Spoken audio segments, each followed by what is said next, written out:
Okay, here we go. Stand by. 3, 2, 1. The thinking atheist. It's not a person. It's a symbol. An idea. The population of atheists in this country is going through the roof. Rejecting faith. Pursuing knowledge. Challenging the sacred. If I tell the truth, it's because I tell the truth. Not because I put my hand on a book and made a wish. And working together for a more rational world. Take the risk of thinking for yourself. Much more happiness, truth, beauty, and wisdom will come to you that way. Assume nothing. Question everything. And start thinking. This is the Thinking Atheist Podcast, hosted by Seth Andrews.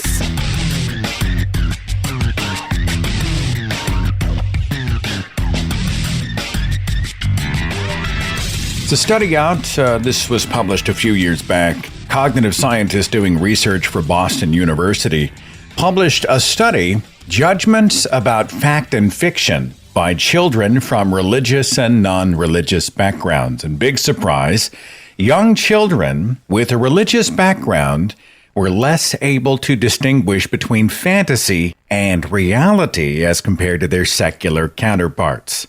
They took two different studies, 66 kindergarten-aged children, and they gave them three types of stories: realistic stories, religious stories, and fantastical stories. And then they asked them about the characters and the stories themselves. Nearly all the kids found that the figures in the realistic stories felt real, but secular and religious kids were split on the religious stories. Where the secular kids heard these religious stories and saw the characters as more fictional, children with a religious upbringing tended to view the protagonists as real.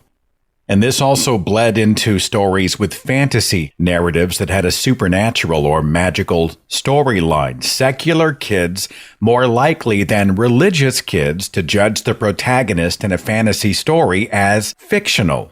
And that study suggests that exposure to religious ideas has a huge impact on children's differentiation between fact and fiction, right? Reality and fantasy, and not just when it comes to religious stories, but any sort of fantastical tale that comes along. This is a broadcast about religious education, targeting young children with essentially indoctrination. We're going to talk about several of the different curriculums. I'm going to talk about the hashtag Expose Christian Schools with the person who started the hashtag, Dr. Chrissy Stroop, and we're going to get input from many of our listeners who were themselves indoctrinated in Christian schools. Okay, let's get into some specifics here. This either relates specifically to programming Christianity into kids or just woefully inadequate, the formatting of questions in these workbooks that are supposed to teach kids about the world. I don't know who wrote this stuff, but I'm going to give you some really pathetic examples, okay? Examples of what happens when people who are not trained educators attempt to educate. This is an actual question from the Accelerated Christian Education, or ACE, program. This is targeted to Christian schools and homeschools. It is from the second grade lesson book. The question says, put the right word in the blank. God made blank and oceans on day 3. God made rivers and lakes of blank. God made blank and oceans of water. Now notice, whatever the word is that goes inside the blank, this is a hugely telling format for education, whether it's language, history, science, whatever. Attorneys would call these leading questions because while they are about nouns, the larger message is this: God made, God made, God made. It's not even really presented as a question. This is how you fashion a world for young children where God is simply assumed. And the ACE program loves its multiple choice questions. Here are some other actual examples. The temperature reading was a Celsius reading. Celsius is A, a certain Bible, or B, the metric temperature scale. Plunger means A dolphin, B, a pump part, or C, a brown car. Mr. Francesco Redi did not think that meat could make maggots. Mr. Francesco Redi was A, famous scientist, or B, a volcano. What? The hungry duck flew to the pond. Flew means A, it's made of blue cheese, B, to eat grain, or C, did fly. This is targeted to 12th grade students. When an actor speaks to himself alone on the stage to let the audience know what he's thinking and feeling, he's A, giving a soliloquy, B, faking insanity, C, a poor actor, or D, about to be killed. Now, you may think this stuff is just fringe. It's too fringe to really matter. I am not kidding you. In the United States, the ACE program is accredited and used in government-funded voucher programs in 11 states and in other countries around the world. In places like New Zealand and South Africa, ACE qualifications are accepted for entrance to several universities.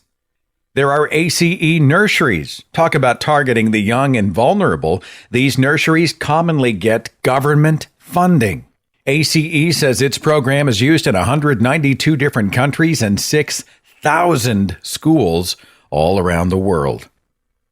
There's a researcher, his name is Johnny Scaramanga. He's done a lot of work exposing the ACE program. Here are some other gems that are being taught to young kids. Number 1. The Loch Ness Monster disproves evolution. This is in a science book. Granted, it's an older science book. I believe they've modified it after public pressure, but it's still worth highlighting here. Some scientists speculate that Noah took small or baby dinosaurs on the ark. Are dinosaurs still alive today? With some recent photographs and testimonies of those who have claimed to see one, scientists are becoming more convinced of their existence. Have you heard of the Loch Ness Monster in Scotland? Nessie, for short, has been recorded on sonar from a small submarine described by eyewitnesses and photographed by others. Nessie appears to be a plesiosaur. You want some more proof that you and I are living with dinosaurs? That same lesson has this paragraph. A Japanese fishing vessel brought up the decomposing body of a dinosaur-like sea creature off the coast of New Zealand. Caught at a depth of 900 feet, the creature weighed about 4,000 pounds, measured 32 feet in length, and was seen and photographed by crew members. The animal could not be matched with any living species, but certainly resembles a supposedly extinct species of dinosaur. Now, all you have to do is a little digging on this claim to reveal that, yeah, they pulled a dead creature out of the ocean in New Zealand back in 1977, and it was rather odd looking, but it was a decaying basking shark. In fact, scientists examined the tissue samples and said, oh yeah, this is a basking shark. But yet somehow the ACE program simply decided that it was a dinosaur and that this dino claim was supposed to disprove evolution, which, by the way, makes no sense. Because even if you stumbled upon a dino in the 21st century, and I know we're talking about descendants of dinosaurs all around us, I get that.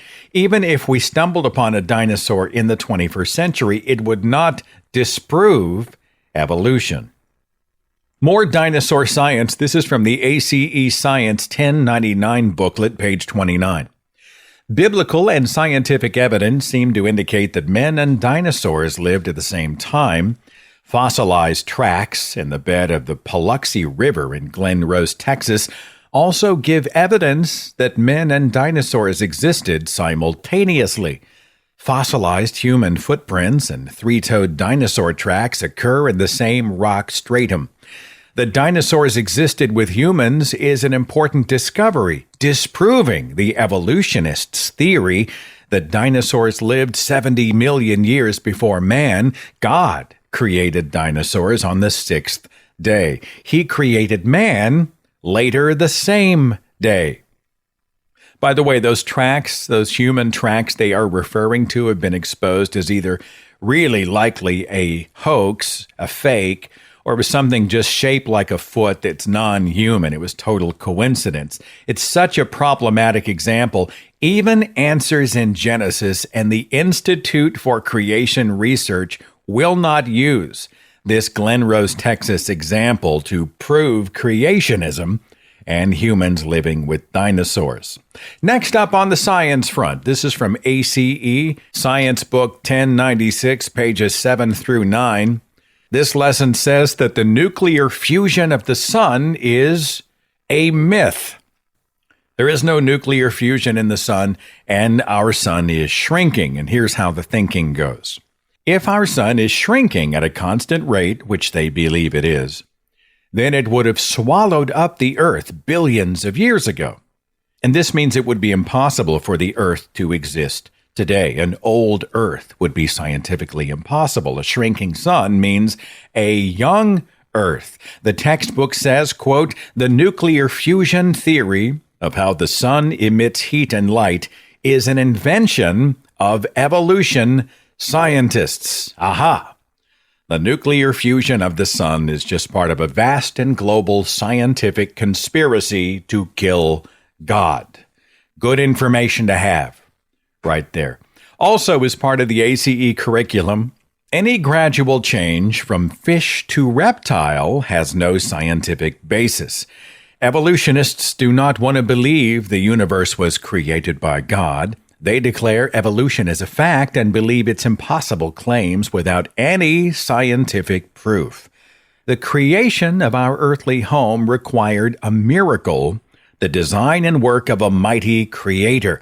The evolutionist does not realize he also accepts his theories by faith. He cannot prove them by scientific demonstration, and he is dishonest when he claims they are science. This is supposedly preparing young children for college and for life. Many of these Christian schools that use the ACE program and other Christian curriculum employ volunteers or staff, teachers, etc., who do not have college degrees. And this was true in my own life. I had a private school experience in fourth grade, and they used the ACE program. The principal's wife was a monitor/teacher. She had no college degree, no qualifications in education whatsoever. And yet she was able to teach young and impressionable kids. I've got more Christian lesson plans. I've got plenty of input from people who are sharing their own Christian school experiences under a hashtag, Expose Christian Schools. We're going to do that here in just a few. But I discovered that hashtag when it was shared by Dr. Chrissy Stroop. She is a frequent contributor to Religion Dispatches and a huge critic of these indoctrination camps like those that use ACE. Dr. Stroop, thank you so much for being here. Well, thanks so much for having me, Seth, and please call me Chrissy. Let's talk about this Expose Christian Schools hashtag, which we are, I guess it's sort of a symbiosis. It's trending and we're helping it trend at the same time. What is this about? Did you have a background in Christian schools yourself or encounter something that riled you up? Both. This definitely comes from a place of personal experience. And I think a lot of people who are seeing the hashtag for the first time now don't know that I actually started it in early 2019. And it trended then, right about the time of the Covington Catholic boys scandal. So it got a big boost from that. And there were over 200,000 tweets at that time. There was a little write-up in the Associated Press and then eventually even in the New York Times. So that was very milquetoast, naturally. So it trended once before. But, you know, seeing some stuff about various abuses and let's just say malpractice happening at Christian schools, educational malpractice, pedagogical malpractice, you know, the teaching of alternative facts and a Christian supremacist narrative. I've tried to get it going a few more times in the years since 2019, and it just didn't take off again until the last couple of days. But you were definitely part of that culture. I had relatively a pretty good Christian school experience compared to some other people, and yet it still traumatized me, and I'm still upset about it. And we still learned young Earth creationism, even though we had AP classes, even AP science classes. So that was just weird. What did your science books look like? Was it straight up theology? Freshman biology, that textbook, yeah, it was very much from a creationist point of view with all of the sort of classic phony apologetics arguments. Carbon dating is just based on circular reasoning. Also, all these conspiracy theories like the amount of dust on the moon indicates a young Earth, and all that sort of stuff. Nessie might be real and is probably a plesiosaur because dinosaurs only died out after Noah's Ark, or probably they were just like overgrown lizards and creatures that already existed, but because there was the firmament and all that. Before the deluge, they just lived for hundreds and hundreds of years, just like people did. So they just grew really big. All kinds of nutty stuff. Not all of that was necessarily in the textbook, but a lot of anti-evolution points were in the textbook. However, chemistry, as far as I recall, it was just, we learned our polyatomic ions and stuff. Chemistry is not as, important from an ideological point of view, so you can teach it more accurately. But AP biology, it was a real registered, certified AP class that we had to use, an introductory college-level biology textbook for it to be approved.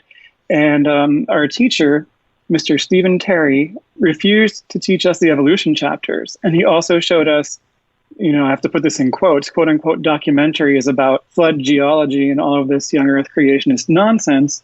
That teacher was also just a nut in so many ways. He was this, apocalyptic mystic sort of weirdo who believed he had this special connection to the Holy Spirit going on. And so he would start his classes, science classes, with these long rambling devotions that he called dots. And particularly at the beginning of the year, they would be very apocalyptic because, following the Jewish calendar and all of that, the blood moons, the John Hagee kind of, rapture predicting stuff. He always thought the rapture was going to be in the fall. And each year I had him, he thought it was going to be this fall. And apparently he continued, maybe still does that. I've talked to younger alumni and he did that for years and years. It was always, probably this fall around Yom Kippur. But you would get into class and sometimes you would take up maybe like half the class. Often it would go for 20 minutes. I remember once he used basically the whole first period of the 2 periods that, you had for AP biology because one was supposed to be a lecture and one was supposed to be a lab. And he would start with something like, so, I had this dream and it was Judgment Day and I was before the white throne and Christ was separating the sheep from the goats. And I was so nervous just running up and down and trying to see if any of my students were among the goats. And he would just go on and on and on, red heifers, year of Noah, gay people. Wow. Obviously, the rapture is probably going to happen this fall around Yom Kippur. Of course, we should give this person access to young and impressionable children. Yeah, no kidding. Did As you guys? A science teacher. Did you do prayer requests? Like we would often spend up to 15 minutes of every 50-minute class hour doing prayer requests, which I always thought was just a way. Every hour of a 6 or 7 class hour day. All right, who's got a prayer request? Oh, my aunt's sick, or I've got a big test, or I've got 5 unspoken. And then we'd all bow our heads and pray. Did you guys do that at your school? Yes, we did. I don't think it didn't happen in every class. It wasn't entirely consistent, but it did happen in a lot of classes. We wasted a lot of school time on that exercise, which, is, among other things, a vehicle for gossip and spreading of rumors and also a method of surveillance, I think. Not to say that the people who are doing it aren't sincere. I think they are. But, prayer. That's interesting. Those evangelical prayer circles are just weird. I hadn't thought about it in that way, but I guess it is sort of a group confessional. You're throwing out specific things that maybe somebody could latch onto if they were interested enough to do so. Right, and you're super suspect if you don't participate. So God hates introverts, I guess, is the lesson from that.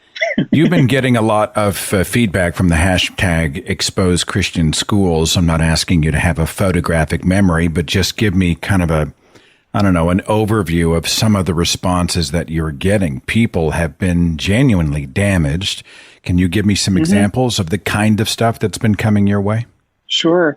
So you see a lot of issues stemming from patriarchal beliefs and anti-LGBTQ beliefs and physical discipline, sometimes sexual abuse and cover-ups. Also just people being unprepared for the real world out there by getting a poor education. That, again, does vary widely. People who went to Catholic schools commenting a lot on the severe, humiliating punishments and corporal punishments, but, not just the rap on the knuckles with the ruler sort of thing, but being forced to write with your right hand even though you're left-handed, or being forced to sit in a broom closet, forced to stand in a trash can at the front of the class. And one of the very interesting responses was a story about how a little boy was talking to girls in a class, and instead of just shushing him, the nun who was teaching the class forced him to put on a girl's uniform, saying, if you like talking to girls so much, why don't you try being one? And then had him stand in the girl's uniform in the trash can at the front of the class for the rest of the class and just ignored him. Wow. He was crying, according to an eyewitness who was in that class, not the boy himself. So that one is a secondhand based on the person what the person who shared it on Twitter said. But yeah, I think a lot of the worst of that sort of stuff was pre-Vatican II, or kind of a holdover after Vatican II in Catholic schools, but obviously issues with authoritarian discipline and sexual abuse have continued in those institutions. When I first started the hashtag in 2019, I really had evangelical schools in mind, because they call themselves Christian schools or Christian academies. So if you say Christian school, that's what pops into my head. But of course, people who went to Catholic school have been sharing on the hashtag as well. And I think in Catholic school, there's much more of a range of, some schools are pretty decent and not too indoctrinating or coercive. But in evangelical schools, there's really not. It's just a spectrum of extreme to extremer. But yeah, a lot of those themes come up around gender, abusive discipline, queerness, basically, the human condition, yeah. Well, something like that, the wide spectrum of the human condition that does not fit into this cookie cutter. I want to address quickly this issue of the cover-ups. We had a local school. They had a pedophile who was on staff. There are reports coming in. They do not go to the police. They decide it's a God matter, and they decide to, quote, handle it internally. This is, by the way, it blew up in their face, and this guy, the pedophile, is now doing a life term without parole, but not before he had damaged, I don't know how many students over the course of how many years. It's just absolutely preventable and tragic and horrible. But we do see a lot of this. It's kind of a God's law is trumping man's law. This is a spiritual matter kind of thing when it comes to sexual predators inside these schools, and you've heard these stories as well. Yes, and many of them have not come out because the victims are not at this point ready to speak out. And so as someone who grew up in this climate, I know more than I can say, but because it's not, my story to tell in many cases. But yeah, when I got a little older and I learned more about these things and I just had more context and I talked to certain people, I realized that there was so much abuse going on around me as a kid that I was just unaware of, and I was lucky to have, avoided any kind of sexual abuse in these strict patriarchal authoritarian Christian environments where that kind of abuse is very common. I mean, one of the teachers from my Christian school, he actually was arrested and convicted of sexual misconduct with a minor. Our school did a brief experiment with having school-sponsored clubs for a while, and so this is nerdy, but I was in the chess club, and he was our chess club sponsor.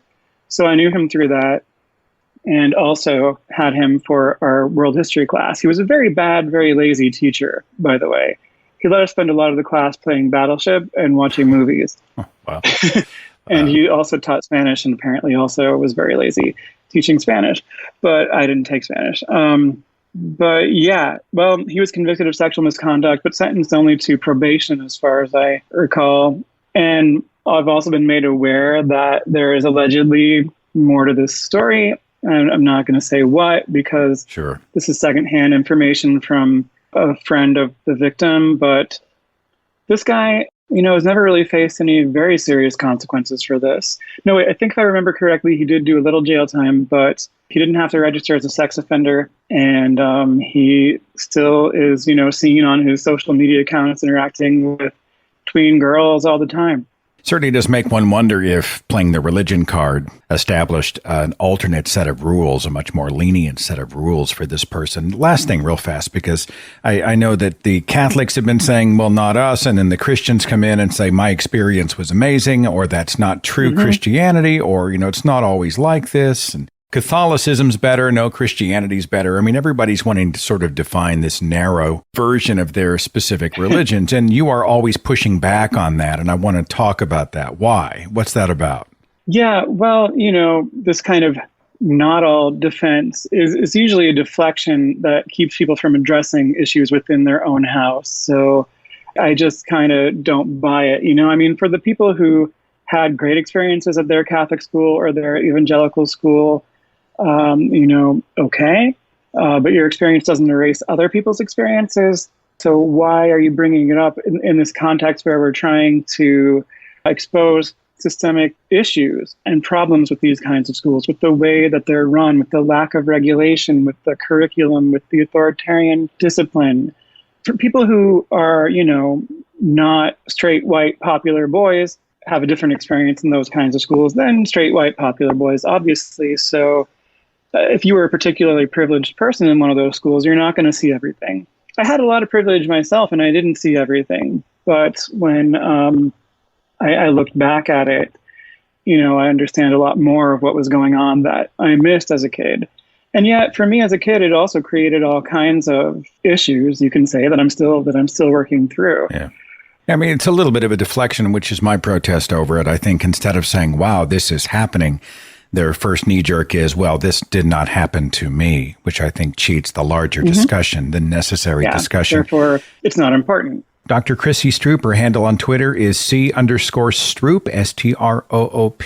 And of course, we're talking about the hashtag Expose Christian Schools. We're going to share a lot more of these stories and go deeper into this, but thanks for helping to kick off the discussion, Chrissy. It's always a pleasure. Thank you. My pleasure, Seth. Thanks for having me.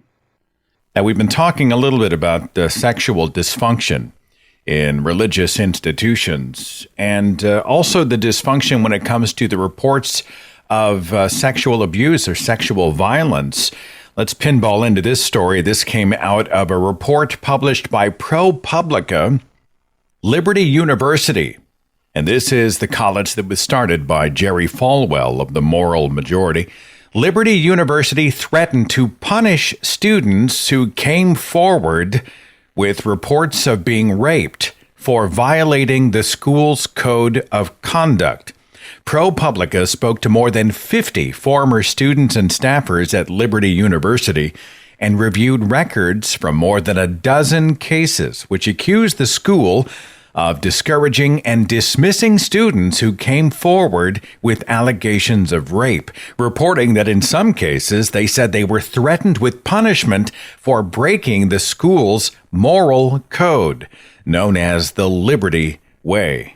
2 former students told the news outlet they were penalized after reporting their assaults. One said she was fined $500 for alcohol consumption and was ordered to attend counseling. She said she was required to pay the fine or else she would not receive her transcript. Other students who said they were raped and spoke with a news outlet said they were advised to not report their incident, and some students claimed that university police officers dissuaded them from filing charges. Scott Lamb, the former senior vice president of communications at Liberty University, is now going public with details on how Liberty manages sexual assault cases. He told ProPublica that the school engaged in a, quote, conspiracy of silence when it came to reports of sexual assault on campus. This is another example, right, of a religious institution. They want to handle things internally. They don't want any of that pesky bad publicity. They certainly don't necessarily want law enforcement involved. It's a stain on the college and an indication that the college might not be a safe place for their students. Anyway, that story continues to unfold. Some of the experiences being shared under the Expose Christian Schools hashtag, Gabby said, I went to college and asked what evolution was. The teacher's assistant laughed at me, and after class I explained I didn't understand. He asked if I'd been in a cult when I explained, now I understand that I was. Sophia said the nuns would regularly pick up children by the collar and shake them vigorously as punishment. I used to be left-handed, but they would hit my hand and say I was influenced by the devil for doing so, and now I'm right-handed. This was all pre-K. Val said an art teacher did an exercise where we write down all the things we love in life, family, pets, friends, etc. Then he lit a fire in a bucket, we were outside, and told us to throw the paper in to teach us that those things are worthless and only God matters. Kelly said I attended a private Catholic grade school. Once I was sent out into the hall for asking a priest too many questions about the Bible during the Q&A part of religion class. I'm still confused as to why he couldn't just answer me. That was 43 years ago. Han said, my school taught us that divorce is one of the worst things you could do. I asked once in Bible class about specific cases of abuse within marriage, like domestic violence, and how our health and happiness should matter. The answer that I got? That God doesn't care about our happiness. Let's talk to some of our listeners here on the show. My first caller, tell me your name, please. My name is Charlie. You can call me Charlie. I grew up in Maine.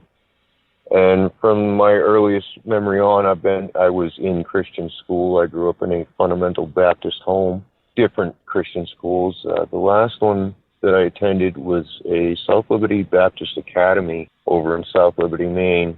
One of the interesting stories that came up as I was remembering things is it was actually class. It was called Bible. It was Bible class.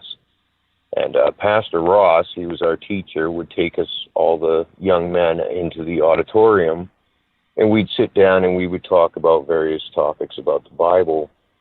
And one of the subjects that we were, for whatever reason at that time in our life, fascinated with was the subject of hell. And this was, 93, 94, somewhere around in there, a few years after the whole hellhole hoax. The Soviet Union had drilled a hole. And the story goes to us, as Pastor Ross is talking about it, that they had drilled a hole, and as they were drilling, the drill bit started spinning furiously, and like there was nothing there, like it was hollow. And then they dropped the microphone down, and we could hear the screams of people dying, and that proves that, hell's in the earth and all this stuff. And as evidence, he played this cassette tape. Even now, I can kind of remember the feeling of just fear and terror and dread. Like even now, long 20 years, 30 years after the fact, it still gives me goosebumps remembering that fear. It wasn't until just recently, in the last 4 years, that I looked this all up and found out that it was in fact a hoax that had been broadcast on Trinity Broadcast Network. But that was one of the most memorable, I'd say, experiences, because for whatever reason we had a fascination with that topic. And even now, just remembering as I went down through and I was looking at and remembering the feeling of when I first heard that cassette tape, it just kind of still to this day gives me goosebumps. Is there a lot of fear-based teaching, you don't want to go to hell kind of stuff in your school? Oh, yeah. I remember there would be several nights, and I would suffer from sleep paralysis, and I didn't know what it was at the time, okay? I only know this now years after the fact, but I would wake up, and it would feel like there was a presence on my chest, and just this enormous feeling of dread and fear to the point where I couldn't even scream. And my father, who was a Baptist preacher even to this day, would come in and he'd pray, and and then we'd talk to the pastor at the church, and it would be, oh, the demons are attacking you, and you need to be strong, and it's deep. When it was really, it's sleep paralysis. I was waking up, and it's actually a common thing. At the time, everything revolved around demons, the devil, and if you don't do this or if you don't believe that, you're going to burn alive forever. There's no escape from it. That took me decades to get over. It was through speakers like yourself and Aaron Raw and others on YouTube, when I started researching things on my own as an adult, that really helped me get past that fear and understand that this was made up mythology that they had no right imprinting on us as a child. I mean, my earliest memories are like 2 to 4 years old, and even then it was hellfire, damnation. You either believe this or you're gonna burn, and there was no other way around it. You have an opinion overall about Christian schools or religious schools? Let's call it fundamentalist religious schools in general. I would say that it's abusive. If I was to be honest and to really speak my mind, I would have to say that it's abusive. And it's not just the indoctrination, it's the isolation. In the school system that I was in particular, the curriculum was the ACE curriculum. And what this is it's basically a series of comic books that kids fill out on their own, and you sit in this little desk with this little cubicle, and you got a wall on either side of your little cubicle wall at your desk, and it keeps you completely isolated. If you have a question, you raise the Christian flag. If you're finished with your work, you raise the American flag. Any information that countered the dogmatic belief system that we were in was demonized. My knowledge of biological evolution at that point was whatever misinformation I got from a Jack Chick track. And that was it. There was nothing else. It was God created the world, Noah's flood happened, this was all literally true, and everything else was of the devil and trying to be, just some global conspiracy that was trying to lie to you. As a kid, if you're brought up that way from your earliest memories and all other information is shut off to you, it's the only world you know. And it's very, very hard to come out of that. Well, it fits perfectly into the hashtag expose Christian schools, which is what we're talking about today. I mean, I'm glad you ultimately were able to sort of reverse engineer it and see it for what it is. You doing okay today? Today I am, yes, sir. I'm an atheist, and I am not real quiet about it either. But it's thanks to work like people like yourself and Aaron Raw, he's one of my favorites, because of you guys. And there was another guy, Logic, I think it is.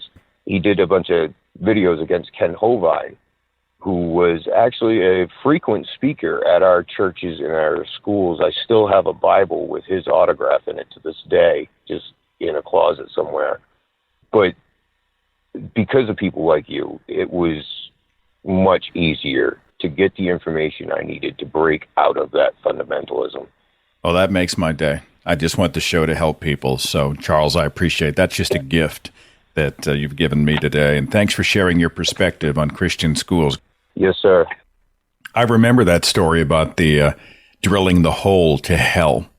And there is audio of this. It's easily found on YouTube. Let me play you a clip of what is supposed to be the screaming of people who are in Hades. They dropped the mic down allegedly, and you could hear people in torment. Let me play you the audio of what he's talking about.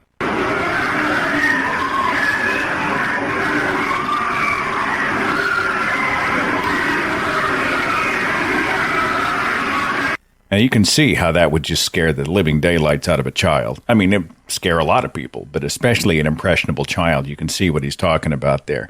And that's how they try to scare children straight in Christian schools. More from our listeners, plus we're going to talk about the Bob Jones University and Abeka curriculums with some specific and very alarming information in those workbooks targeted to young children. More coming up next. Hang on.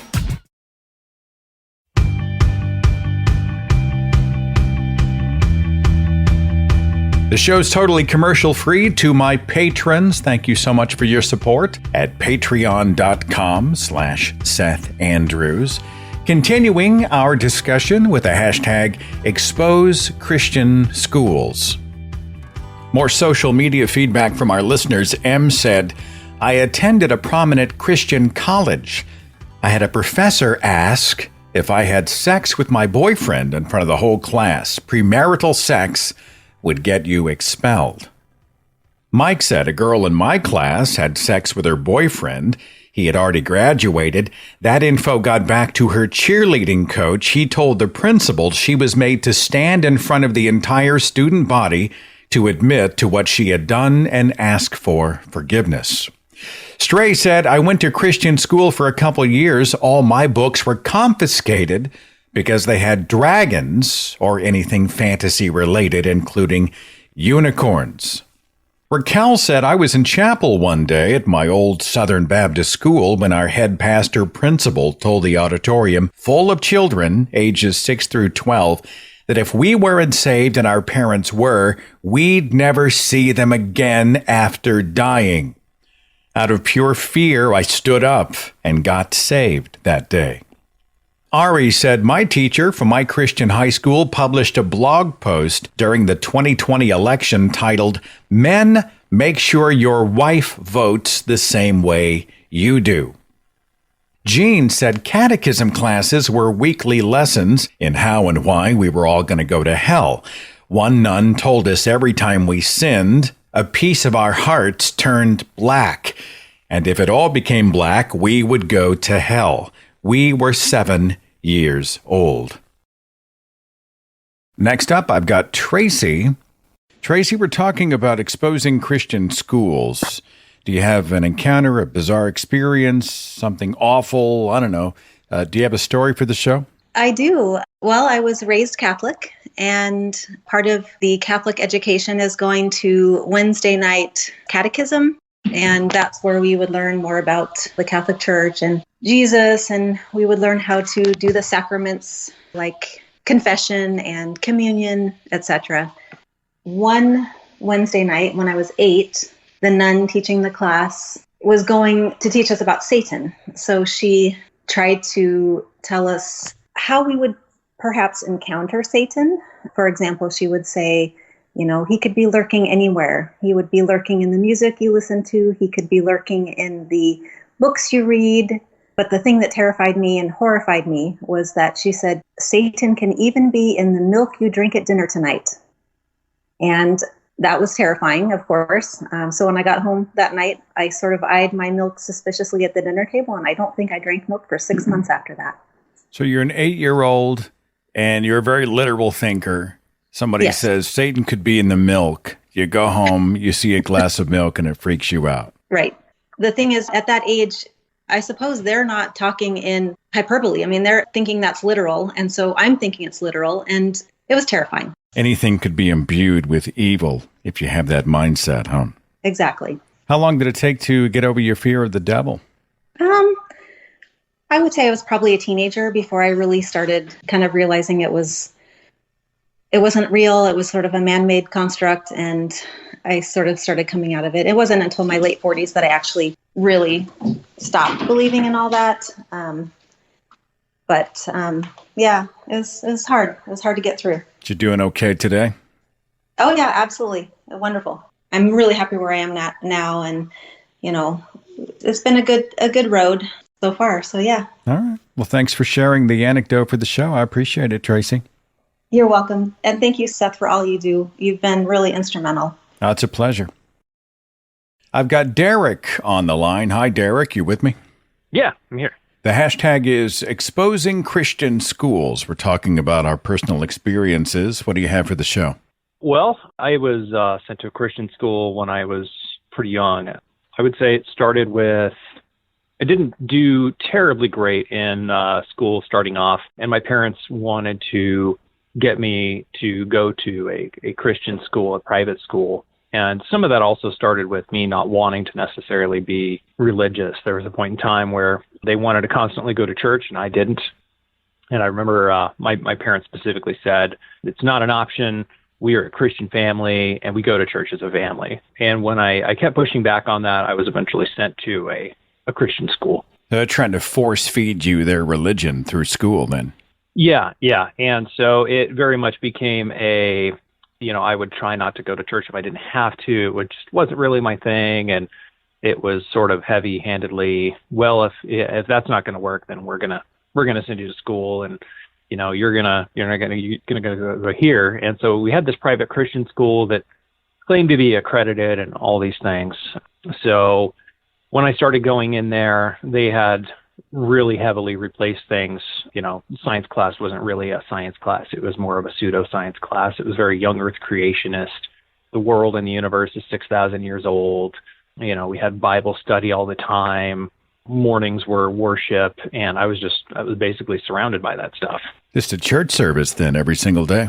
Yeah, exactly.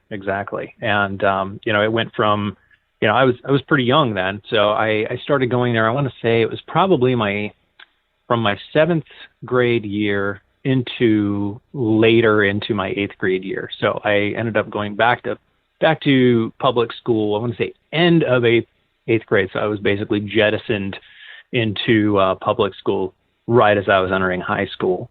And that really kind of messed with things because I was not doing great in school because of that. So I was failing science. And, I remember when we got into biology, my teacher got into the whole discussion of evolution, and I didn't want to hear it. I didn't want anything to do with it. It was a lie. They were just trying to trick me. And I ended up graduating with a D+. So your Christian school experience sort of put you, I don't know, behind the 8 ball, so to speak. I mean, it sort of reverted you back, so you were steps behind the other students. Oh, I was way behind. I actually found my journal last year that I had written in my private school. And, they encourage us to keep a journal. And I had this journal just covered in, like God rules and I love Jesus and all this stuff. And I opened it up and there was so much persecution complex in there. I remember reading a passage in there that was, I can't wait to go to public school and share the love of Jesus. And even if they beat me up and I'm bullied and this happens and that happens, nothing's going to stop me from sharing God. And I just, now I look at that and I cringe. But when I was there, they put us in youth groups, encouraged us to go after school to youth group. And a lot of that, I don't know, have you ever heard of Hell's Bells? I've heard of it. There's a song. I think there may be a movie on it. The movie. So there was a point in time where in our youth group, these were people that were both teachers and also leading the youth group. And they showed us this movie called Hell's Bells, The Dangers of Rock and Roll. And I was pretty young and impressionable, so it was terrifying to me because, being really super religious and in a young earth creationist family, this movie was about how, basically anything that's not godly music is the devil and, it's dangerous and it's, there's like, oh, if you play this record backwards, you'll hear, them trying to worship Satan. It was stuff like that. But I mean, this is the stuff they're showing kids in, 7th, 8th grade. And I remember going through a period of time where I was convinced by my youth leaders to burn anything that wasn't godly music, to burn any books that weren't godly. Anything that was secular was bad. So their placing you in Christian school kind of worked, right? They wanted to get you in line. Sounds like it was effective. Yeah, and it was effective. And but I mean, when I got, there a lot of the kids that were sent to the private school as well were kids that were really troubled, and they weren't necessarily, from Christian households. So those kids didn't really like, the fundamentalist kids. So I got bullied a lot, but the teachers kind of used that to feed that persecution complex, that whole like, well, they just don't understand, they're jealous of your love for Jesus, and you gotta love them harder and just keep at it. They're only doing that because they're jealous. It's not because of you. Did you start to sort of slide back the other way when you went back to public school? It was a real slow progression, I would say, to get away from religion. It took me a long time to get out of that. I didn't really start to really drop religion until I got probably 19 or 20 is when I started having more doubts. But, when I started to get back into public school, some of those things started creeping up. I remember, when they were talking about the Big Bang in science class, and I got into the whole like, oh, well, that can't be true because God created the universe. And I remember somebody saying something that was kind of like one of those little ninja stars that gets in the back of your brain that kind of gnaws at you. And they were like, well, what if that's how God did it? It was the Big Bang. And I was like, oh, I never thought of that. Yeah. And, so things like that, I was like, oh, that's a great point. And when I finally graduated school and I got to the point where, I started surrounding myself with more secular people and friends and stuff like that, it started to slowly drop off. And I eventually went through my deconversion, and, I'm now a proud atheist. Can you graduate with a D minus? I always thought D was failing. I'm trying to figure out how you slid through the cracks. They let me graduate with a D plus. Oh, D plus. Yeah, D plus. It was like the skin of my teeth. Like, yeah, just get him out of here. Give him his diploma. Yeah, basically. Yeah, no, it was by the skin of my teeth. It was not a great experience. It was kind of embarrassing. Years later, after I got out of there and I started to go through my deconversion, I actually reached out to some of my old teachers and was like, hey, I never really learned about evolution. Can you kind of point me in the right direction? Like, not to sound like a total dork, but, I'd like to at least get my, hands on some curriculum that I can read up so I at least have an understanding of this as an adult. And surprisingly, they were pretty receptive. They, linked me to some documentation and some online curriculum stuff that, they would shoot their high school students for studying. And, I was like, can I ask you any questions if I have any? And the teacher I remember who was, my biology teacher, taught evolution and stuff like that, his response was, those things don't necessarily have to be in conflict, which seemed like a polite way of saying, like, well, I'm religious and I believe in it. There's no reason you don't have to be religious to believe in evolution. Yeah. Well, it sounds like they were at least receptive. It's probably a lesson that education comes in so many forms. Like, how many years do you spend inside a classroom under the fluorescent lights, and then how many opportunities do you have to learn when you're not there? You're able to go out, and the world is really your classroom. And education, I think healthy education never stops. We learn something new all the time, every single day, hopefully, right? Yeah, I agree with that. I think the thing that's most frustrating to me is, I had to go back years later. I'm 36 now, so that was a while ago. But, I felt very much robbed of my education. I barely graduated high school. They were, I had to go to summer school just to make up a bunch of stuff just to even get that grade. And it was frustrating. It's kind of like I look back and I'm like, man, I can't believe I had to go through all of that. I went through all this crazy bullying in private school and indoctrination, and then I go through here, and my mom reinforced it because she was a public teacher and she was very religious. And so, when I was pushing back and like, no, this conflicts with my beliefs, it was very much like, well, look at my son and him standing up for this and yada, yada, yada. And so that just reinforced me being like, my parents are behind me, so I'm doing the right thing. And now I look back and I'm like, God, I really, really wish I didn't have to, how much education did I miss out on just because of all of the indoctrination they put me through? Yeah, you got there, better late than you and I both got there. Better late than never. Derek, I appreciate your perspective. I think it's a great example of how Christian schools really can inhibit people. I think a lot of people are learning through your experiences. So that's a positive, and I greatly appreciate it. Yeah, absolutely. Anytime. I started off the show talking about the ACE program. I want to get into Bob Jones University and its curriculum, as well as the Abeka private and homeschool curriculum. This stuff is pretty much a nightmare. Bob Jones University itself is a human rights nightmare.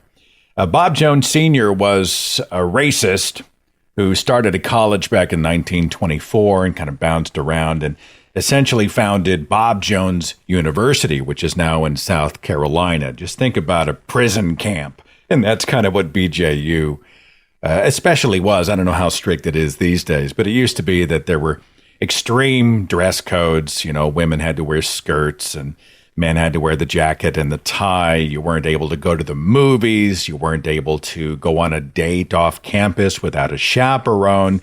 You couldn't touch. Even engaged couples couldn't kiss. Bob Jones University wouldn't allow black people to enroll as students until the early 1970s. And even then, interracial dating was prohibited. This became such a human rights problem that the Internal Revenue Service revoked its tax-exempt status over the issue, and that ended up at the Supreme Court, where the college lost. But even up to the year 2000, interracial dating was prohibited. This was a reflection of Bob Jones Sr. and his sons, which subsequently took over. In 1998, a public relations spokesman for BJU spelled it out like this. He said, quote, "God has separated people for his own purposes. He has erected barriers between the nations, not only land and sea barriers, but also ethnic, cultural, and language barriers. God has made people different from one another and intends those differences to remain. Bob Jones University is opposed to intermarriage of the races because it breaks down the barriers God has established." Now, this was reversed a couple of years later. Bob Jones didn't apologize. The college didn't apologize for this until 2008. So this is pretty much like yesterday, especially when we consider that this is an organization, an institution that has been producing these private Christian school materials on the order of decades. Those materials were hugely deferential to white supremacy. You can see this in the curriculum's handling of the subject of slavery in the United States before the Civil War. From the Bob Jones University workbook, United States History for Christian Schools, a few slave owners were undeniably cruel. Examples of slaves beaten to death were not common. Neither were they unknown. The majority of slaveholders treated their slaves well. This is the angle that BJU was taking in regard to the slave trade in the United States. From the same book, the story of slavery in America is an excellent example of the far-reaching consequences of sin. The sin in this case was greed. Greed on the part of the African tribal leaders, on the part of the slave traders, and on the part of the slave owners, all of whom allowed their love for profit to outweigh their love for their fellow man. The consequences of such greed and racism extend across society and far into the future. It resulted in untold suffering, most obviously for the black race, but for the white race as well. So you can see him starting to put in the fact that white people were oppressed by this sin of greed. And keep in mind that Bob Jones Sr. believed that black people had actually benefited, like the 20th century black people had benefited from the fact that their ancestors were dragged here by slave traders in the 1800s. This was the attitude of Bob Jones Sr. I mean, that's the same guy who, when he dedicated his college back in Panama City, Florida in 1926, he brought in to give the keynote none other than the newly elected governor of Alabama, a guy named Bibb Graves. Bibb Graves had gotten the full and official endorsement of the KKK. That's Bob Jones, okay? And the Abeka program found its quote-unquote silver lining in regard to racism. The Abeka program was started by a woman named Rebecca, or Becca Horton, and her husband Arlen. They founded a small Christian school in the 1950s, a Christian college 20 years later, and they are behind the Abeka curriculum, which is used in private and home schools. Problematic approaches to American history and civil rights, essentially giving Christianity the credit for freeing the slaves in both body and soul. From the Abeka book, America, Land I Love, quote, "To help them endure the difficulties of slavery, God gave Christian slaves the ability to combine the African heritage of song with the dignity of Christian praise. Through the Negro spiritual, the slaves developed the patience to wait on the Lord and discovered that the truest freedom is from the bondage of sin."